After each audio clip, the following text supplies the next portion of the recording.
Olá pessoal, boa tarde. Me desculpem, a gente teve um problema técnico, mas a gente já está iniciando a nossa live de hoje. Eu vou estar aqui convidando a Fabiana.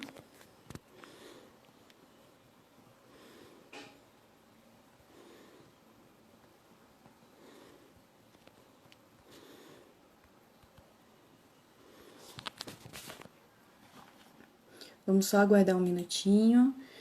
A gente está ajustando as questões técnicas da live.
Ok, pessoal, me desculpem, estamos entrando com um pouco de atraso, mas não com menos entusiasmo para falar desse assunto que muito nos entusiasma, que são os pesquisadores. Sejam todos bem-vindos. Fabiana acabou de entrar, seja bem-vinda, Fabiana. Estou aqui Obrigada, Joyce. compartilhando que tivemos alguns probleminhas técnicos, mas estamos prontas para começar esse bate-papo. Então, hoje, aqui na live do perfil do Guardiões, a gente vai estar falando como ajudar os polinizadores no ambiente agrícola. Sejam todos muito bem-vindos. Essa live, ela faz parte de um projeto de extensão universitária, no formato de lives na rede social, Instagram, visando ampliar o canal de comunicação com o público que segue o projeto de Ciência Cidadã Guardiões da Chapada nas suas redes sociais. O projeto, por meio desse bate-papo entre pesquisadores, pretendemos compartilhar alguns conhecimentos de base científica, principalmente aqueles produzidos pela rede de polinização e conservação de polinizadores em agroecossistemas, a rede Polifruit, vinculada ao Instituto Nacional de Pesquisa em Estudos Inter e Transdisciplinares, o INCP-INTRI, contribuindo dessa forma para o desenvolvimento de uma cidadania científica e ambiental da sociedade. Eu sou a Joyce, eu sou engenheira agrônoma, sou professora de agroecologia do Instituto Federal Baiano, campus Itaberaba. Estou desenvolvendo meu doutorado na UFBA, no programa de pós-graduação em Ecologia, Teoria, Aplicação e Valores.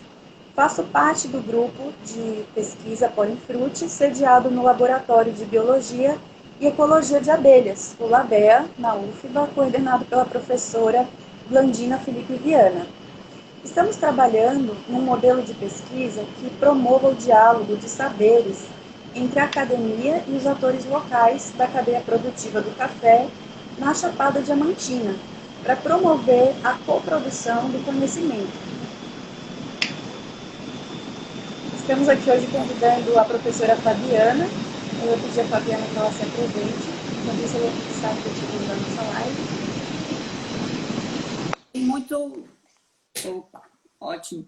Obrigada, Joyce. Obrigada a todos que tiveram paciência de esperar que nós resolvêssemos os problemas técnicos e estão acompanhando a gente aqui nessa live, que é mais um evento dessa iniciativa tão interessante e tão oportuna quanto essa promovida pelo grupo de pesquisa. Espero que vocês aproveitem, apesar de terem esperado com paciência, né? Vale a pena.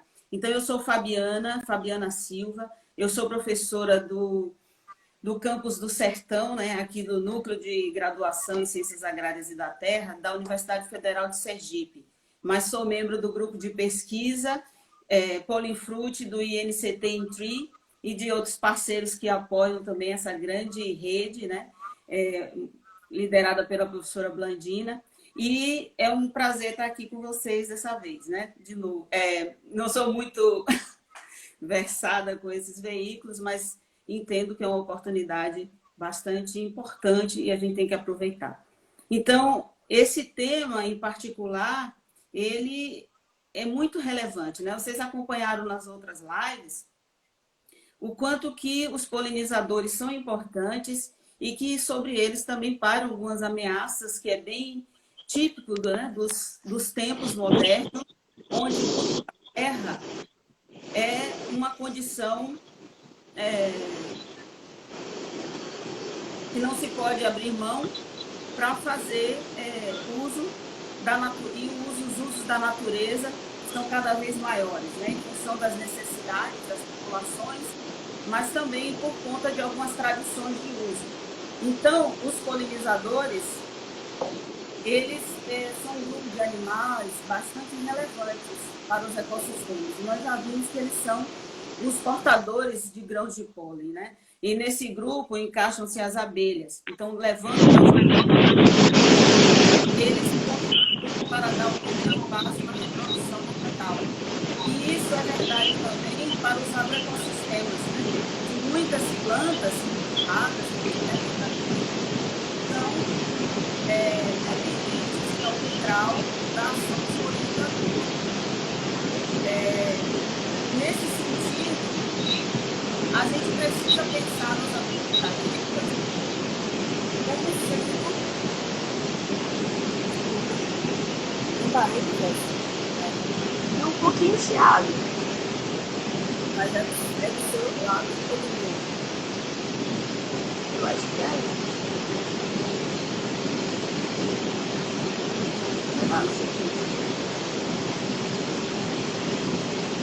Alô? Alô, aqui tem muito barulho para mim. Muito barulho? Aqui eu silêncio. Mas, então, por que nós devemos pensar nisso? Melhorou. Por que nós devemos pensar nisso? Porque hoje, nas paisagens, o Danilo e a Tatiana lembraram na live passada, as paisagens elas são ocupadas em uma extensão significativa por ambientes manejados, né? Os ambientes de agricultura e de outros usos da terra. E isso não é possível mais reverter. Por outro lado, essas áreas são importantes para a economia, para a manutenção dos serviços que os seres humanos utilizam, né? A obtenção de alimento e outros produtos que são importantes para a sobrevivência e para o bem-estar. Além disso, essas áreas, né, hoje constituídas as áreas rurais, digamos assim, elas são locais onde muitas pessoas trabalham e muitas pessoas vivem. Então, ter qualidade de vida e saúde é algo importante. E se a gente considera que a biodiversidade, provendo esses serviços naturalmente, como polinização, manutenção de corpos hídricos, controle da qualidade do solo, enfim, tantos inúmeros serviços, elas também promovem qualidade de uma forma geral. Mas por que nós devemos nos preocupar com isso nos ambientes agrícolas, né? Considerando essa conjuntura, Joyce? Pois é, eu queria fazer uma complementação, Fabiana, para o nosso público, que quando a gente está falando em biodiversidade, a gente está se referindo a todas as espécies de plantas, animais, micro-organismos que existem e interagem nas áreas de cultivo e no seu entorno. Então, nas áreas naturais do entorno e também nas áreas de cultivo. Então, como enfrentar essa situação da intensificação agrícola e contribuir para promover a biodiversidade dentro dos cultivos, né? Como diminuir esses impactos que Fabiana trouxe, né? Essa substituição da vegetação natural, essa simplificação da paisagem. O nosso grupo de pesquisa, ele vem trabalhando já há mais de 10 anos com esses estudos que correlacionam, né, paisagem, polinização e rendimento agrícola. E a gente tem trabalhado muito com o conceito de intensificação ecológica. E esse conceito de intensificação ecológica, Fabiana também já atua com ele há mais de 10 anos, né, Fabiana? E que, em palavras simples, né, é trazer a biodiversidade, trazer os conceitos da ecologia para dentro das áreas de cultivo, para dentro da agricultura. Não é mesmo, Fabiana? Exatamente. A gente pensa nos ambientes manejados e realmente em função das práticas que historicamente têm sido adotadas, acabam sendo ambientes simplificados em relação aos outros ecossistemas, né, os ecossistemas naturais. Os agroecossistemas acabam tendo um perfil específico voltado para um fim que é a produtividade. E, embora a gente saiba que a natureza, os polinizadores e outros grupos, né, animais e vegetais são importantes para a manutenção do equilíbrio e desses processos que naturalmente mantêm a sustentabilidade desses serviços, desses compartimentos, né, do ecossistema.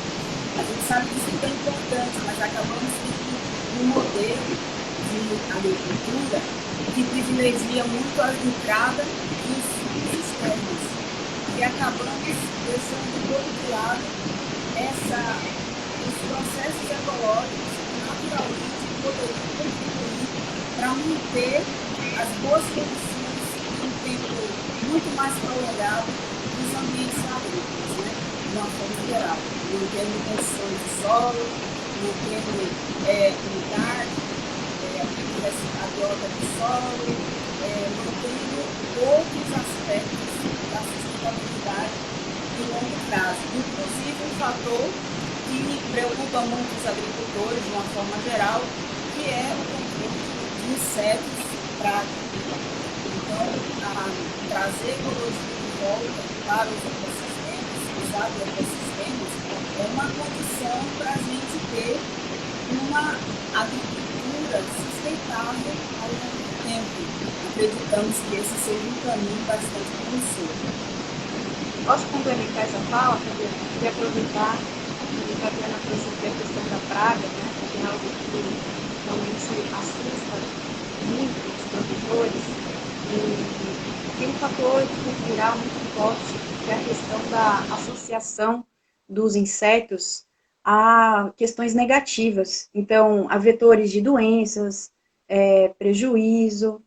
Então, a gente vê que esse fator ele é muito forte. E muitas vezes, Fabiana caiu, mas ela já vai voltar. Eu vou continuando falando um pouquinho das pragas e desses conceitos, né, sobre o que é praga, né? Justamente partindo dessa associação que muitas vezes acontece de fatores negativos proveniente dos insetos, né, proveniente da biodiversidade. Então, praga, ela é uma população de insetos, ou ervas, ou fungos, ou outras espécies que crescem muito e podem vir a causar algum prejuízo, algum dano econômico. Então, um exemplo que está aí no assunto da vez são os gafanhotos, né? A nuvem de gafanhotos. Gente, eu vou convidar a Fabiana, ver se ela volta aqui mais rapidinho.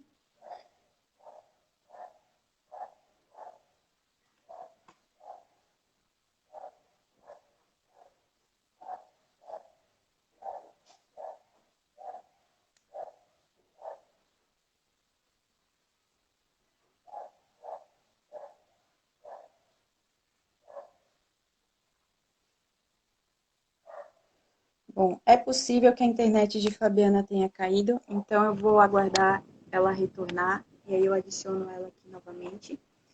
E eu vou estar falando para vocês, então, sobre essa associação ao controle de pragas, né? Fabiana citou a questão da praga e então eu estava aqui falando que praga nada mais é do que uma população que cresce demais, seja de insetos, de fungos ou de outras espécies, né? O assunto da vez são os gafanhotos, que têm assustado bastante os produtores, e porque é uma quantidade enorme, né? É uma população muito grande. E com certeza, onde quer que ela chegue, ela vai causar um impacto. Então, quando a gente tem uma população muito grande, ela naturalmente vai oferecer um risco de desequilíbrio para aquele sistema, seja um ecossistema natural, seja um sistema agrícola. Então, a gente pode destacar algumas práticas agrícolas de baixo impacto à biodiversidade que já vêm sido adotadas em diversos cultivos no mundo, já foram e continuam sendo monitoradas, testadas e avaliadas com certo rigor, né, tanto científico quanto em termos técnicos, de, de incremento que pode trazer aos cultivos e de causar menos impacto, então, aos insetos benéficos. Porque, como eu falei, esse fator cultural de associar inseto a coisas negativas, vetores de doenças, às vezes impedem as pessoas a enxergar justamente os insetos benéficos, né? As espécies que podem trazer benefícios para o nosso cultivo, para a área agrícola. Eu vou convidar aqui a Fabiana, que parece que ela já voltou. Ok.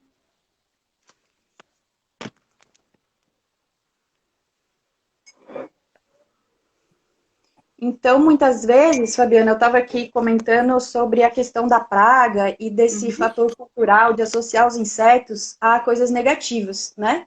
E que muitas vezes a gente perde de vista os benefícios causados, trazidos pelos insetos, como, por exemplo, os polinizadores. Então, a gente percebe o fator relevante que os insetos polinizadores trazem, principalmente no fator de reprodução de plantas, pelo fato dos polinizadores, né, levarem os grãos de pólen até a parte feminina da flor, o estigma, e favorecer, então, a polinização, que vai fecundar essa planta, que vai promover a formação de frutos, e que existem muitas lavouras, muitos cultivos no mundo inteiro que são altamente dependentes desse processo que é mediado, então, por esses polinizadores. E como foi destacado em lives anteriores e também no perfil do Guardiões, esse serviço de polinização ele pode ser mediado também por vertebrados, né, e outros animais. Bom, de que forma que a gente pode, então, diminuir o uso de insumos químicos no controle de pragas e doenças, né, para minimizar o impacto em cima desses polinizadores? A gente percebe que tem alguns produtores, alguns agricultores que já tomam medidas de monitoramento e controle de pragas e doenças que são menos agressivas aos insetos benéficos, a esses animais benéficos. Então, a gente vai destacar aqui justamente essas práticas, né? A exemplo, por exemplo, de plantar espécies ou variedades agrícolas que são resistentes e adaptadas ao local, resistentes a doenças que incidem naquele local. Isso é uma forma de evitar, né, de ter plantas mais resistentes. Outro exemplo é o plantio de policultivo, né? Então, diversificar o cultivo, o que é muito comum na agricultura familiar, né? O policultivo. Também evitar danificar as plantas durante os tratos culturais, para não ser porta de entrada para doenças. Manter o solo sempre protegido, coberto, úmido, diversificado, para justamente promover a vida e o serviço de fertilidade do solo, e vai fortalecer essa planta para ela ser mais resistente ao ataque de pragas e doenças. Evitar o uso de produtos químicos como pesticidas. Evitar a monocultura sempre que possível, buscando plantar espécies diferentes na mesma área, ou mesmo intercalar, né, com plantas de cobertura, como leguminosas, ou algumas plantas espontâneas que já se tenha conhecimento na região, que seja favorável. Quando a gente fala de cobertura do solo, tem algumas plantas que são multifuncionais, né, Fabiana? Na verdade, Joyce, a gente tem hoje um rol de evidências, obviamente que não são ainda todas as evidências necessárias, né, que o agricultor precisa para que ele consiga manejar de uma forma mais eficiente o seu cultivo, de modo a favorecer grupos benéficos, né, de animais como os polinizadores.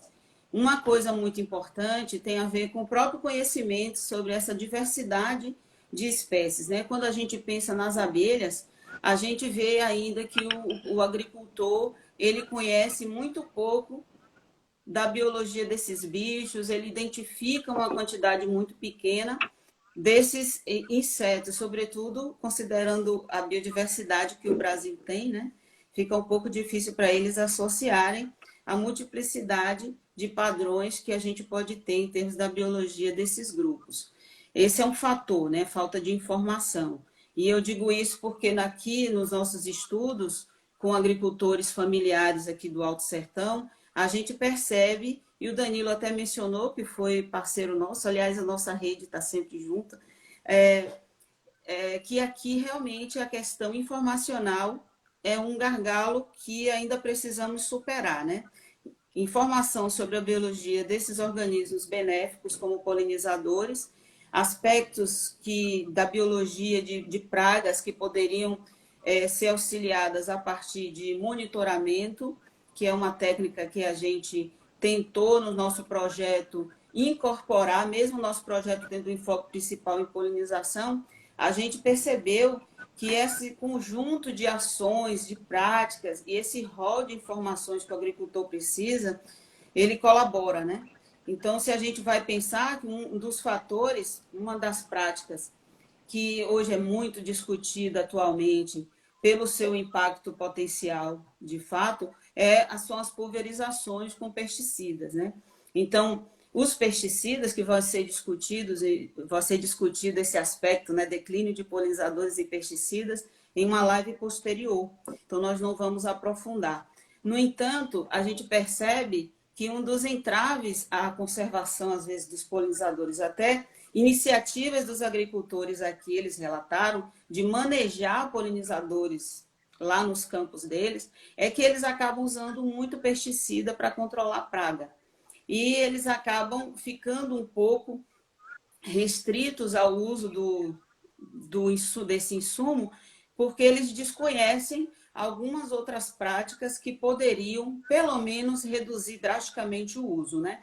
E bem como, aí entra de novo a informação sobre quando usar. Muitas vezes, eles aplicam em momentos em que são realmente prejudiciais aos polinizadores, né?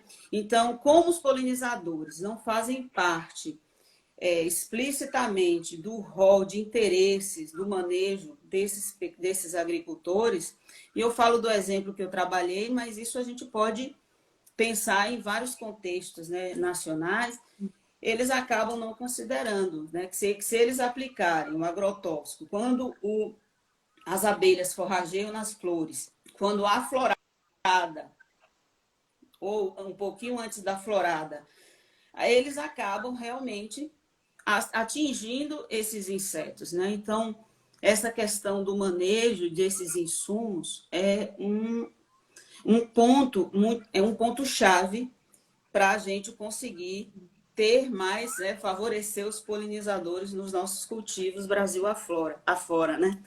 Além Sim. de outras práticas. Quando a gente pensa em manter populações de polinizadores nos cultivos, né, tornar esses ambientes capazes de abrigar a biodiversidade maior do que hoje eles abrigam, a gente tem que pensar nisso, né, que incorporar nas nossas práticas a pretensão de incluir fatores, de incluir condições favoráveis à sobrevivência dos polinizadores, que na verdade a gente pode falar de uma forma simplória, que é dar a eles comida e casa, né? Locais para eles fazerem os ninhos e o alimento que vem das flores, já que esses insetos, né, as abelhas particularmente, são dependentes de recursos florais, né?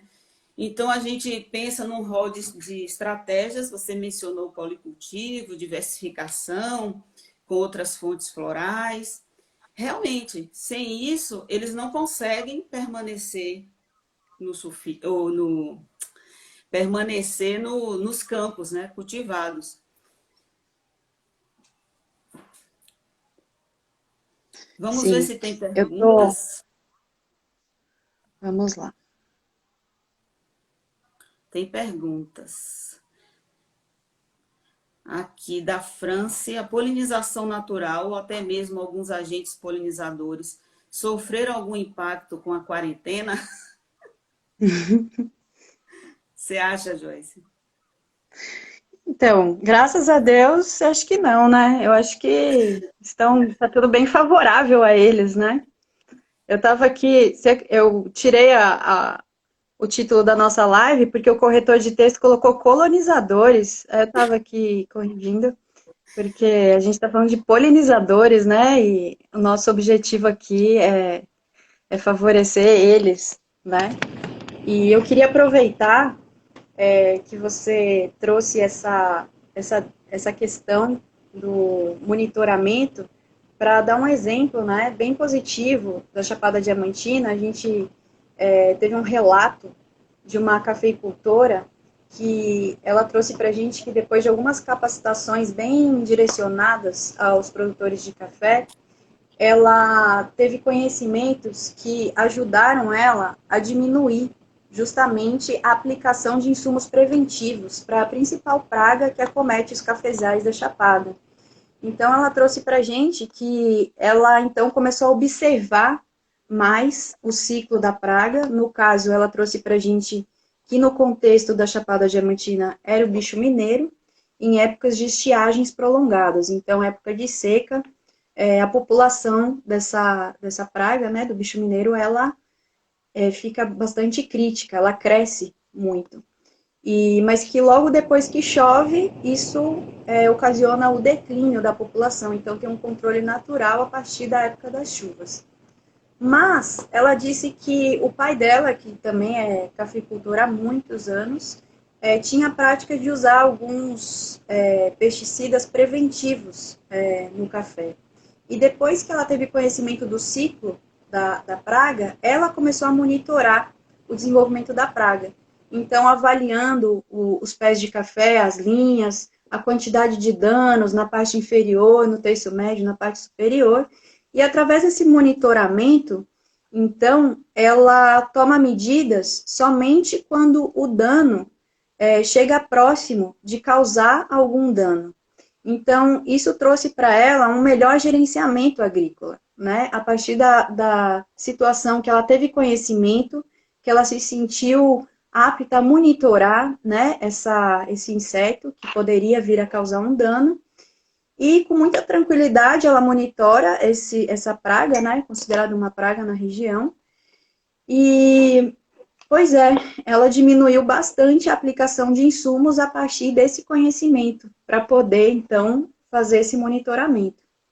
Esse é um caminho interessante, né? Dar mais informação para que eles se libertem um pouco desse medo e usem, de fato, os pesticidas, né? Os agroquímicos, quando for de fato necessário, né? E sob uma orientação. Infelizmente, a gente sabe que os rigores e a assistência técnica, ela é um pouco precária. Ela é bastante precária, aliás, né? Então, isso deixa um pouco os agricultores à mercê de qualquer ideia, né, que vem à cabeça sobre o que precisa matar a praga, não importa como ele mate. Então, essa é uma circunstância que a gente vê recorrente e que é muito perigosa, né, muito danosa, tanto para a saúde do próprio agricultor, como da biodiversidade, mas também economicamente. Quando a gente entrevista, fala com eles, eles colocam a aquisição de insumos como fertilizantes e os agrotóxicos, né, os pesticidas, como sendo os inputs mais caros para a sustentação, para a manutenção, né, para o manejo da lavoura deles. Então, se eles conseguem usar racionalmente, da forma correta, substituindo quando possível, é um ganho enorme para a qualidade dos ecossistemas. Aí alguém perguntou o que é sulfica. Sulfica é mais um projeto que a nossa rede está envolvida, né? O INCT Intri. Ele é um projeto internacional que no Brasil atua no Vale do São Francisco, na região de Petrolina e Juazeiro, com produtores exportadores de uva, mas também que cultivam manga em seus cultivos, em suas áreas, né? Então, é um projeto multidisciplinar, né? Abrangente, que investiga uma lacuna, várias lacunas importantes no manejo da biodiversidade de uma forma geral, não apenas polinizadores, né? Então, faz levantamento de vários grupos de animais em torno do cultivo, porque justamente uma das questões que é bastante que está em aberto, que a gente sabe pouco para as nossas regiões, é justamente o impacto da fruticultura sobre essa biodiversidade no seu entorno, né? Embora se a gente pega a capacidade produtiva da América do Sul, né, de uma forma geral, e ver quanto que é relevante a produção nessa região, a quantidade de informação científica gerada, ela é bem menor do que nós gostaríamos, né? Especialmente para a Caatinga, onde a gente tem uma condição bastante frágil desse ambiente, né, em função dos rigores climáticos, né, da própria história mesmo de uso, de ocupação, a gente pensa que a gente vai trazer umas informações novas.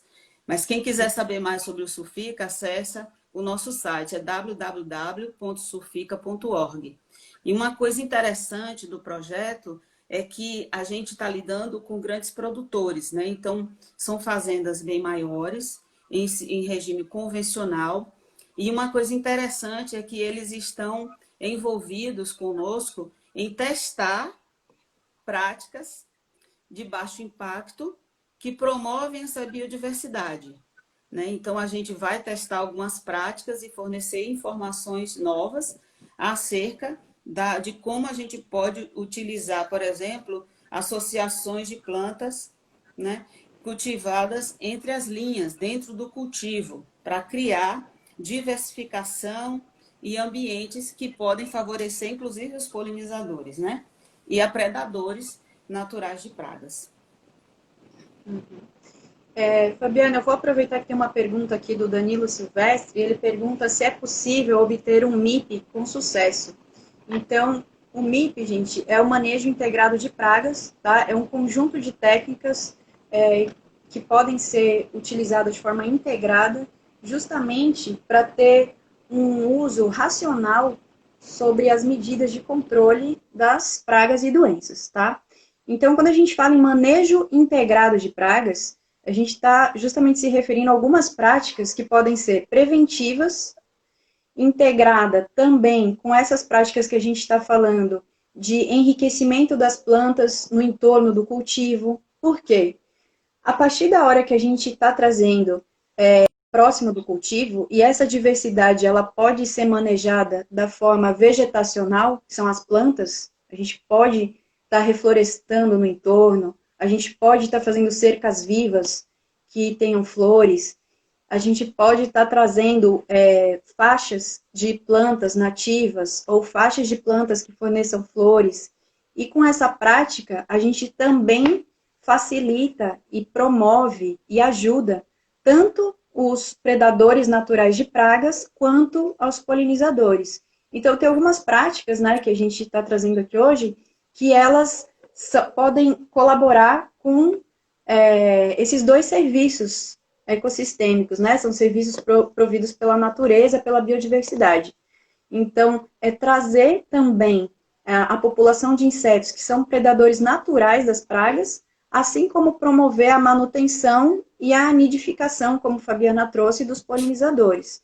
Então, quando a gente fala em MIP, é um conjunto de manejos que podem ser, sim, utilizados com sucesso, e isso ocasiona o quê? A diminuição de uso de pesticidas, de agrotóxicos, um uso racional, né? Porque tem em alguns casos que para remediar uma infestação muito grande, se faz necessário o uso de algum tipo de insumo externo. Então, em alguns casos, principalmente das lavouras que estão em transição ou que estão ainda não incorporaram algumas práticas preventivas, né, ou que não têm ainda um conhecimento suficiente para manejar ou para monitorar essas pragas, muitas vezes é necessário remediar, né, que a gente fala. Então, usar algum insumo para controlar uma população de praga que cresceu desmedidamente. Então, o MIP, ele vem justamente ao encontro de um uso racional das medidas de controle desses insetos que podem causar danos, né, para as lavouras. Exato. Então, uma coisa importante é que as práticas, quanto mais práticas de baixo impacto dentro de um cultivo, né, voltadas para os polinizadores diretamente, ou voltada a amenizar essas condições do solo, favorecer o solo, favorecer outros aspectos de manejo, elas já vão causar impacto positivo sobre a biodiversidade de uma forma geral, e dentro disso se encaixam os polinizadores. Então, alguns estudos que nós já fizemos demonstrou que quanto mais amigável é o cultivo, ou seja, quanto maior o número de práticas de baixo impacto, maior é o favorecimento, maior é a diversidade e a abundância de polinizadores nativos, né? Essas populações, elas conseguem aumentar em tamanho, elas conseguem estar nos cultivos. E isso é muito importante. E esses efeitos, eles não se revelam apenas para os polinizadores, né? O nosso estudo aqui mostrou que tem um impacto em reduzindo o número a densidade, né, de pragas, a incidência de inseto praga, ao mesmo tempo que aumentava a diversidade e a abundância, inclusive de outros grupos vertebrados como as aves, né? Então, a gente tem impactos que vão sendo amplificados. E a forma como a gente maneja o cultivo, se a gente disponibiliza locais para nidificação dentro do cultivo. Então, abelhas solitárias, elas são muito sensíveis à perda dos seus locais de nidificação, assim como as nossas abelhas sociais nativas, né? Então, aqui no nosso cultivo, a gente avaliou e só encontramos 8 espécies de abelhas, sendo que abelhas do gênero Melípona nós nem conseguimos mais coletar dentro do cultivo. Isso revela que não apenas o cultivo, mas também o entorno, ele não dispõe de condições para a permanência dessas abelhas. Que condições são essas? São normalmente espécies que nidificam em ocos de árvore, mas como elas formam colônias, elas precisam de um espaço um pouco mais ampliado. E na caatinga, uma condição recorrente é a remoção seletiva de arbóreas, principalmente em burana e outras árvores que servem de locais para a nidificação dessas abelhas sociais nativas, né? Abelhas solitárias, elas têm, em geral, poucos indivíduos, né? Então, não existe uma sobreposição de geração. Então, a fêmea põe os ovinhos, e depois ela vai embora, aí emergem os jovens. Então, sempre em pouca quantidade, né? Digamos assim. E eles facilmente desaparecem quando não dispõe de locais para fazer ninho, né? Que muitas vezes são cavidades pré-existentes, ocos, galhos podres, no caso das mamangavas, ou no chão, né? Então, a gente precisa ampliar a nossa rede de informação ainda mais para os agricultores, e a gente precisa entender o que eles sabem e o que eles valorizam, né, em termos desses serviços que a biodiversidade promove, para que as nossas ações sejam mais direcionadas e que promovam, de fato, uma mudança de atitude, né, em face a esses organismos, né? E eu vou aproveitar aqui a deixa, Fabiana, que teve um caso aqui também de manejo das ervas espontâneas, né, o mato, nas entrelinhas do café. A gente tem um exemplo de um cafeicultor que ele utiliza da criação de animais. Então, ele cria ovinos que pastejam, então, nas entrelinhas do café. Então, com isso, ele faz o manejo das ervas, né, para diminuir, então, controlar, fazer essa capina, ele faz por via, né, do pastejo desses animais, E esses animais também trazem um incremento na renda dele, né? Além de fornecer a proteína, né? Diversificar as fontes de proteína do agricultor, ele também está promovendo ali também a adubação nitrogenada, né? Através do excremento dos animais. E aí em Sergipe também tem casos desse consórcio de lavoura com animais? Sim, a gente encontrou aqui um percentual bastante significativo, né, de famílias que têm esses consórcios. E realmente parece ser uma atividade bastante interessante para o contexto do pequeno agricultor. É, e também para reduzir os impactos de alguns insumos, principalmente fertilizantes, sobre o solo, né, e também sobre os corpos d'água.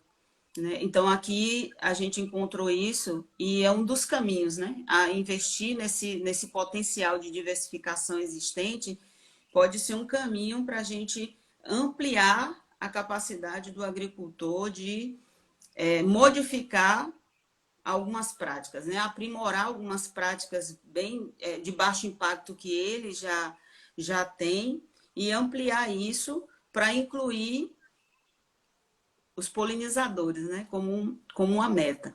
A gente sabe que aqui nesse contexto dos perímetros irrigados existe uma multiplicidade de plantas que são cultivadas, né, simultaneamente, ou nos mesmos lotes, porque o policultivo é muito recorrente, como também entre os agricultores que têm lotes pequenos, né, que são postos, são contíguos, né, um ao lado do outro, então formam uma grande área com múltiplas culturas.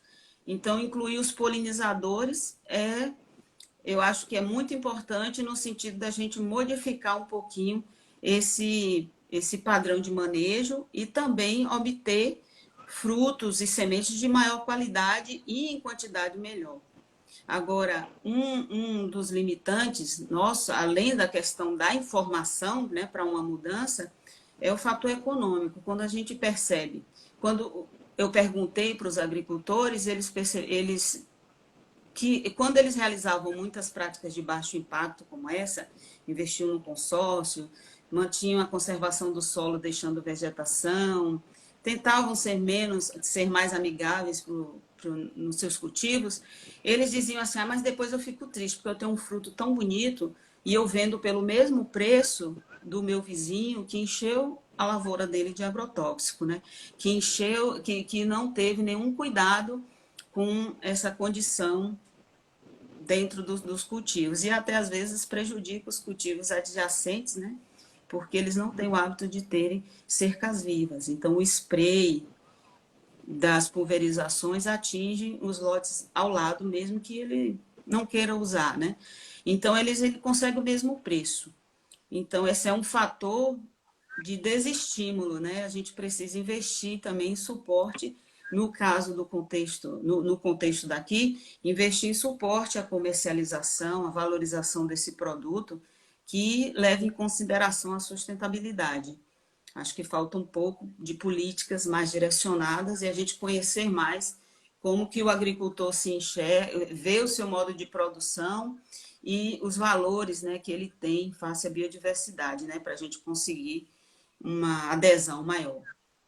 Uhum. Então, Fabiana, nesse caso, acho que a reflexão que fica aqui é que o mercado ele pode ser um direcionador de mudanças, né? O mercado consumidor, o mercado externo, assim como o mercado interno também, né? O que eu acho é que, na verdade, a questão de ter um ambiente rural, de ter uma produção mais sustentável, um ambiente mais saudável para o agricultor e para o cidadão que consome, né?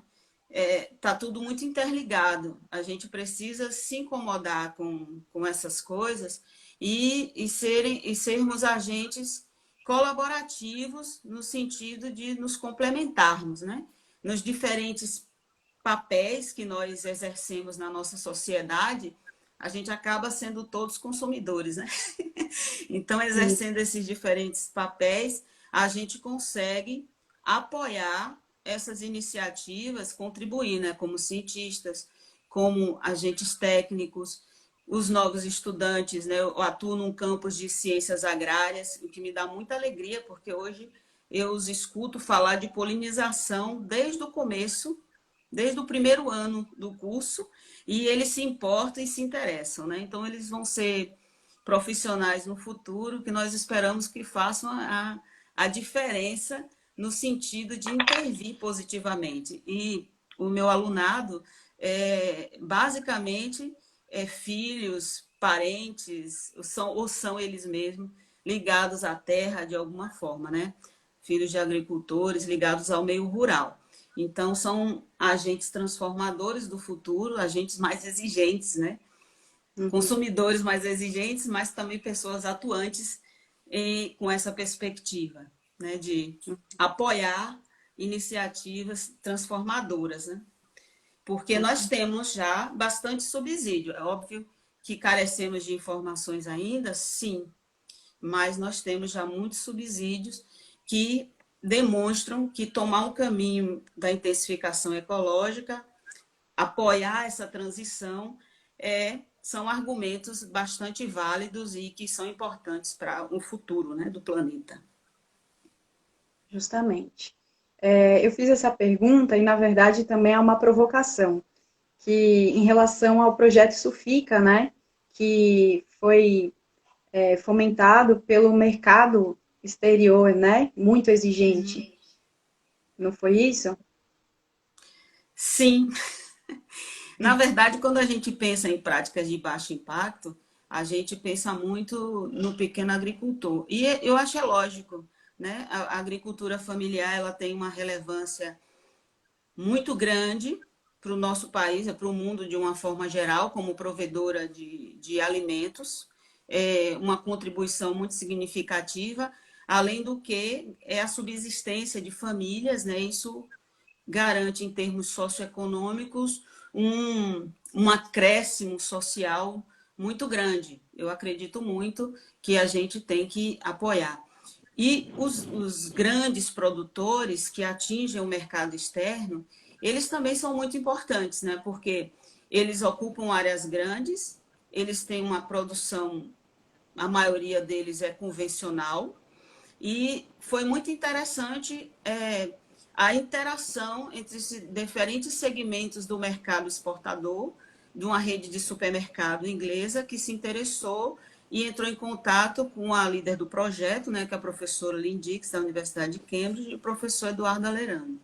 Aqui no Brasil tem outros pesquisadores, vão lá na página do Sufica e vejam. Mas o que é mais empolgante é a interação do setor, dos diferentes níveis dessa cadeia, incluindo o agricultor, né, as empresas que fazem parte do projeto e se disponibilizaram a fornecer informações e também a testar práticas de baixo impacto nas suas fazendas para a gente avaliar o quão positiva poderia ser em termos de redução no aporte de insumos e no ganho de produtividade.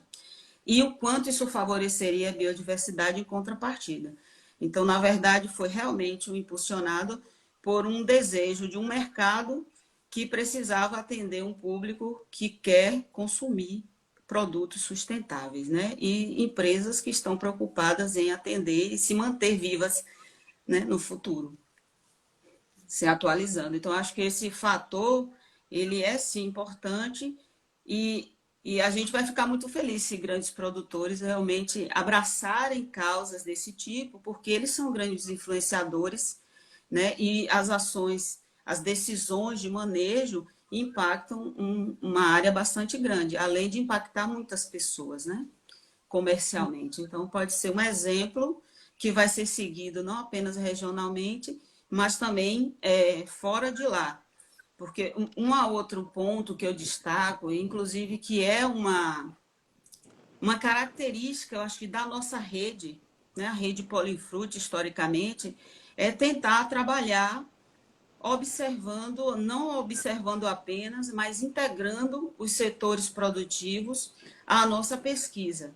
Então, todas as pesquisas, boa parte das pesquisas que eu acompanhei lá enquanto eu estava lá na UFBA, desde a minha formação acadêmica com a professora Blandina, eu percebi que esse era um traço fundamental e que sempre me fez muito acreditar nas pesquisas, porque a gente vê uma tentativa da academia de dialogar e de trazer valores e questionamentos e interesses do público-alvo. Isso, acho que hoje, mais do que nunca, está escancarada a importância, mas desde sempre esse foi um traço que eu valorizo muito nas minhas pesquisas eu também tento incluir aqui em Sergipe, porque a gente precisa trabalhar de forma integrada, precisa se reconhecer dentro desses diálogos, porque senão a gente não vai conseguir promover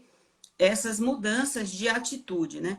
Você mencionou algumas práticas no começo que são favoráveis aos polinizadores, né, como policultivos, consórcios, plantio de espécies dentro do cultivo ou na borda, para fornecer recursos florais para as abelhas, para proteger o solo, enfim, e para prover locais de nidificação. Essas são práticas que não são tão difíceis assim de executar, né? Flexibilizar ou ter mais rigor no uso de pesticida, caso a pessoa precise utilizar. A gente sabe que tem modelos de agricultura que não utilizam, ótimo, mas a gente precisa também apoiar essa transição, né? Que é o que a gente encontra bastante, né? E nesse apoio a gente prevê pelo menos uma flexibilização até que se liberte, né, totalmente, seja possível para o produtor se libertar totalmente. Mas isso é uma mudança, né? Tem os produtores orgânicos. Então, é uma tendência no mundo. Nem todo mundo vai ser igual, mas a gente deve apoiar quem quer flexibilizar, é meu ponto de vista. Tem mais alguma pergunta, Joyce? Aí? E o Dá meu uma tá olhadinha. parado.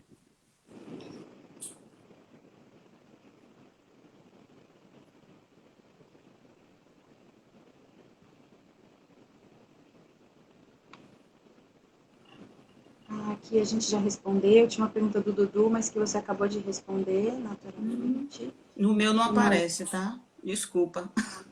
Tudo bem. Aqui, o importante é essa integração. Aqui tem uma questão. Deixa eu ver se é uma pergunta.